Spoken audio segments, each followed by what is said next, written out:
ña ngay commencé sàcc de ña ngay commencé sàcc de ña ngay commencé sàcc asalem Grand Médine bureau de vote ba nga xamee ni fala Amadou Julde Ba voté jamono ji ñuy wax ak yéen dañ koo tëj war a compter bulletin yi waaye journaliste yi yëpp la ñu génnee journaliste yi yëpp la ñu génnee journaliste yi yëpp waa Sud FM joxe nañ xibaar bi Walf it joxe nañ xibaar bi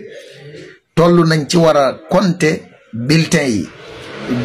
asalem Grand Médine bureau de vote bi Amadou Ba voté ñu génnee journaliste yi yëpp léegi nag fan nga mas a gisee loolu bureau de vote boo xam ne ña ngay compter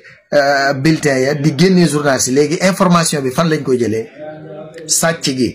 gi du jàll de sàcc gi du jàll de lu leer lañ leen wax bu fekkee da ngeen a bëgg a couvrir Amadou Ba bureau de vote boobu bëgg ñoo gëmloo ne dafaa gañe duñ ko nangu naat ne moom mbàcc mu leer naññ moo tàmbali mbàcc mi tàmbali fi mu ne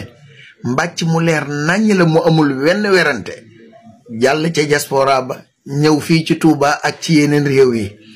gars yi bu leen kenn divertir li tàmbalee leer nii gonay Amadou Julde Ba yi commencé nañoo wëlbati mbir yi maanaam jaare ko ci Anita kooku ngeen daan dégg ñu naan Anita mbooleem foo xamee ni Alaaji Bassirou Diomaye Faye gañe na fa bu Bassirou Diomaye Faye la mu am moom lay jël jox ko Amadou Ba moo tax gars yi moytu leen te gis nga am na télé yoo xam ne bu leen partager seeni information ay télé lañ yoo xam ne télé saytaane lañ dem leen ci Walf ngeen teewlu ko teewlu leen Walf en direct ngeen teewlu ko voilà wala ngeen dem ci page nu mu tuddati bi moo koy fàtte Pape Alé Niang bàyyi leen ko xel en tout cas mbàcc mi ngi tàmbali te mbàcc mu leer naññ mu fi am alhamdulillah